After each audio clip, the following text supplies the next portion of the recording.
Sinalakay ng NBI Anti-Human Trafficking Division ng resto bar na ito sa Concepcion, Tarlac kagabi. 8 babae, kabilang na ang 5 menor de edad na ginawa umanong sex workers ang nasagip. Ang rescue operation, bunsod ng paghingi ng tulong ng mga magulang ng isa sa mga menor de edad na nawala umano noong January 23. Nagpaalam lang daw siya na bibili ng merienda pero hindi na bumalik. Makalipas ang halos 1 buwan, kinontak daw nito ang kanyang mga magulang. On one occasion, nakita niya yung anak niya nang mag-open ng screen, naka-brace na. And the mother was surprised dahil tinanong yung bata, saan ka kumukuha ng pambayad? Sabi niya, kay galing magbabayad naman, tutulungan daw siya ni mami, a certain.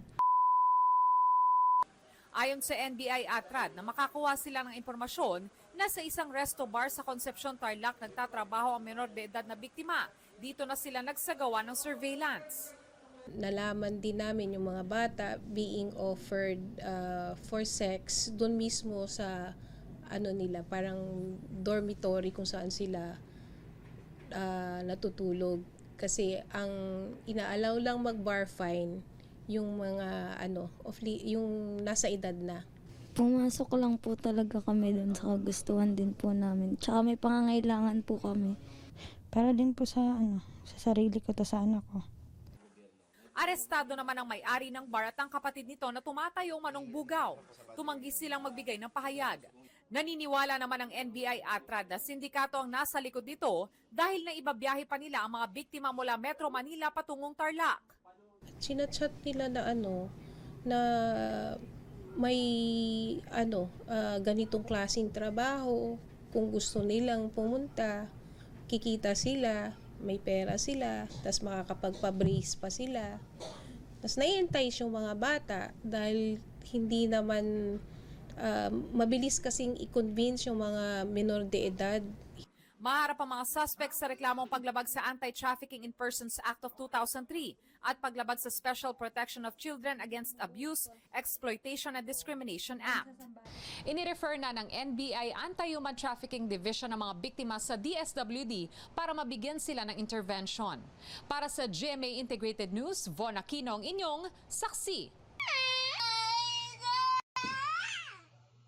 Drama lang daw. Kaya ito nagawa ng isang taxi driver sa kanyang 3 taong gulang na anak sa Naga City sa Cebu.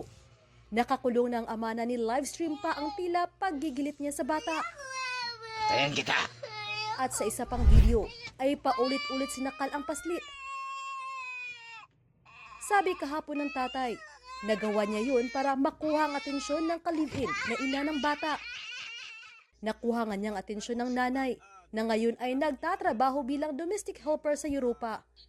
Ang gusto ngayon ng ina, mabulok ang partner sa bilangguan. Dili nimo siya mapasaylo? Dili sir, dili. Kung unsa na itabo sa akong anak, mapunay may tabo niya. Ayon sa ina ng bata, napilitan siyang magtrabaho sa ibang bansa para matustusan ang pangangailangan ng kanyang anak. Gustuhin man niyang umuwi, hindi pwede dahil maliit lang ang kanyang sahod. Ito rin ang paraan niya para makalayo sa kanyang partner na sinasaktan din umano siya.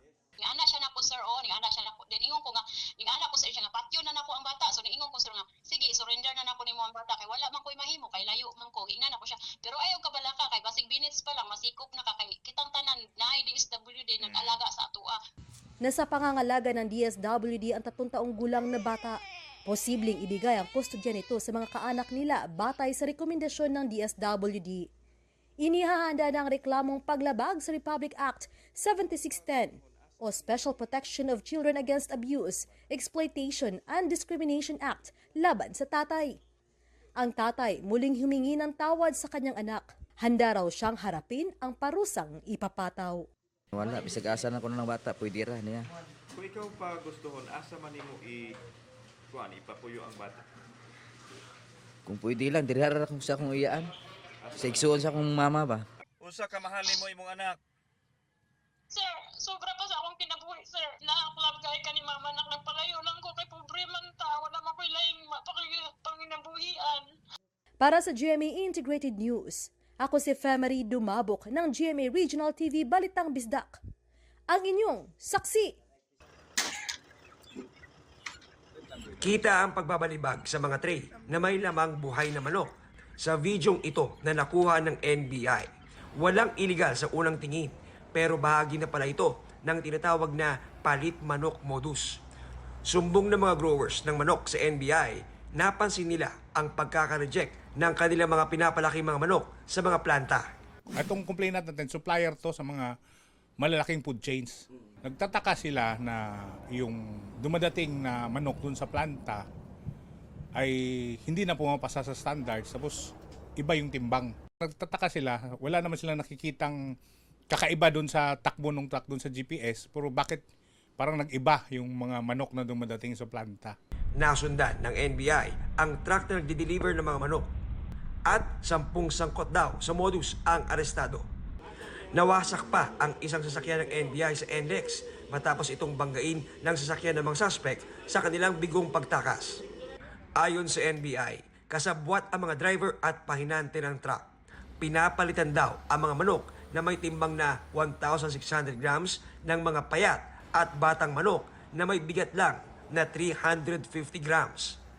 Ang bilis lang, pinakamatagal na yung 20 minutes. Binibenta na dun sa bagsakan. Meron nang naghihintay na mga buyers din eh.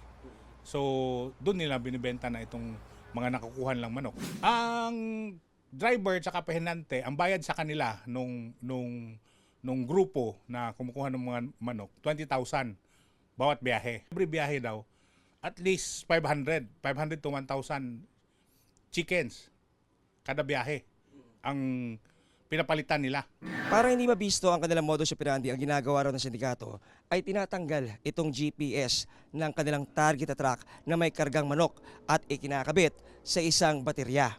Saka naman ililipat ito sa nag-aantay na isang sasakyan na magsisilbing decoy para hindi maghinala ang mga biktima na may nangyayari na palang milagro sa kanilang mga manok. Kung titingnan natin, parang simpleng pagnanakaw lang ng manok ang ginawa nila. Hindi po. Kasi yung affected dito, unang-una, yung contract grower, yung nagpapalaki ng manok. Sila po yung unang nalugi dito. Next time around, hindi na mag-grow yung grower.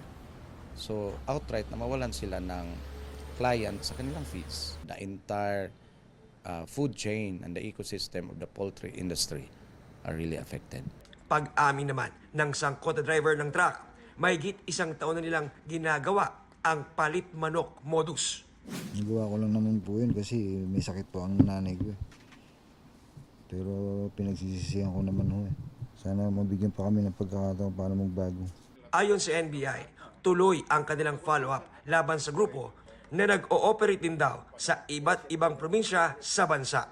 Para sa GMA Integrated News, John Consulta ang inyong saksi.